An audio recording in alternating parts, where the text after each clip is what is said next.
রাজা সাহেবকে কি করলো, ওই পদ থেকে সরিয়ে দিল। তিনি কি করা শুরু করেছিলেন? তিনি সাঁড়াশি অভিযানের মাধ্যমে ঢাকা শহরের সেই আওয়ামী মাফিয়াদেরকে, ডামি এমপিদেরকে গ্রেপ্তার করা শুরু করেছিলেন। কিন্তু তাদের চোখে আসলে এই গ্রেপ্তার ভালো লাগলো না। তারা আওয়ামী লীগের নিধন চায় না। যদি আওয়ামী লীগের নিধন চাইতো তাহলে আওয়ামী লীগকে অনেক আগেই জাতীয় সংলাপ ডেকে নিষিদ্ধ করে দিত। আপনাকে দিয়ে আবার শুরু করতে চাই যে আপনি কেন এই বিষয়টি অবতারণা করেছেন? কেন আপনার কাছে মনে হচ্ছে যে আওয়ামী লীগ রাজনীতিতে প্রাসঙ্গিক হতে চলেছে? দেখেন, ডিবি চিফ রেজা ভাই, যেহেতু একই ইউনিভার্সিটিতে যেন ভাই ডাকি, তো তাকে সরিয়ে দেওয়া হলো হঠাৎ করে।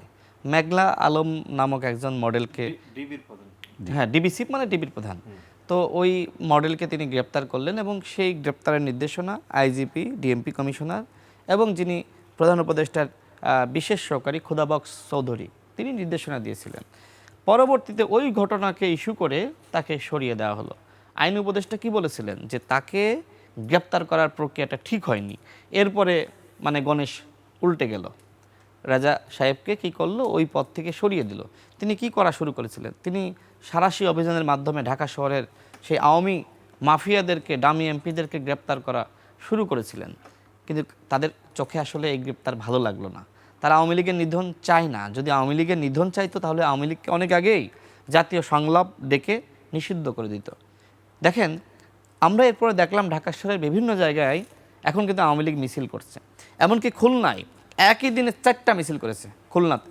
ওই দিন আমি আক্ষেপের জায়গা থেকে আমি পোস্ট করেছি যে এখন দেশে যা শুরু হয়েছে, সরকারের আশকারায় যেভাবে আওয়ামী লীগের আস্ফালন বেড়েছে, এইভাবে যদি চলতে থাকে, সরকার যদি আওয়ামী লীগকে নিষিদ্ধ না করে, যদি 14 সালের ডামি, অবৈধ এবং একতরফা নির্বাচনের এমপিদেরকে যদি গ্রেপ্তার না করে, সরকারের আশকারায় এটি হচ্ছে, ওই 14 সালের ডামি এমপি যারা ছিল তাদেরকে গ্রেপ্তার না করে, 18 সালের যারা নিশিরাতের এমপি ছিল তাদেরকে গ্রেপ্তার না করে, সর্বশেষ 24 সালের যে আপনার ডামি এমপি এদেরকে গ্রেপ্তার না করে, এদের মাধ্যমে ওই যে বলা হচ্ছে যে আপনার ভালো আওয়ামী লীগ তৈরি করার একটি মিশন।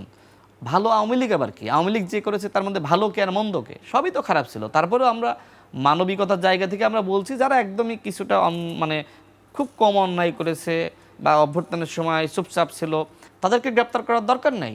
কিন্তু এই যে একের পর এক সরকার যখন আওয়ামী লীগের নিষিদ্ধের ব্যাপারে যখন চুপচাপ, সরকার প্রধান যখন বললেন যে আওয়ামী লীগ আগামী নির্বাচনে অংশ নিবে কি নিবে না সেটি আওয়ামী লীগের দলীয় সিদ্ধান্ত।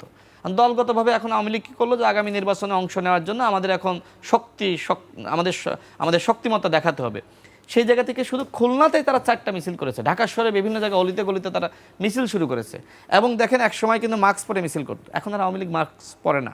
আগে এক সময় 2 জন 3 জন 5 জন ছিল, এখন কিন্তু 2 জন 3 জন 5 জন না, 200 300 400 এভাবে বাড়তেছে। কিন্তু সংখ্যাটা বাড়তেছে। যদি সরকার প্রয়োজনীয় ব্যবস্থা গ্রহণ না করে, যদি সরকার সাঁড়াশি অভিযানের মাধ্যমে আওয়ামী লীগকে গ্রেপ্তার না করে, আওয়ামী লীগের পাণ্ডাদেরকে গ্রেপ্তার না করে, তাহলে আওয়ামী লীগ খুব দ্রুত সময়ের মধ্যে বিদেশিদের হস্তক্ষেপে, সরকারের উপদেষ্টাদের হস্তক্ষেপে, সহযোগিতায় আওয়ামী লীগ আবারও প্রাসঙ্গিক হবে। আরেকটি বিষয় বলি, দেখেন আমি কিন্তু অনেকগুলো টেলিভিশন টকশোতে বলেছি, প্রেস ব্রিফিং করে বলেছি, 2টা বিক্ষোভ মিছিল শেষে সমাবেশ থেকে বলেছি,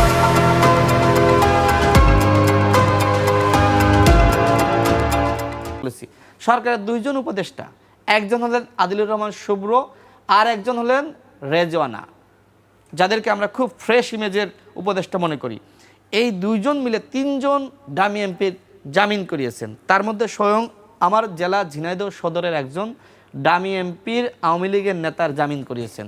আর 2 জন হলেন সাবের এবং মান্নান। হাইকোর্ট থেকে তাদের জামিন দিত না, রাষ্ট্রপক্ষ বাধা দিত, যে কারণে নিম্ন আদালতে হস্তক্ষেপ করে তারা জামিন করিয়েছেন।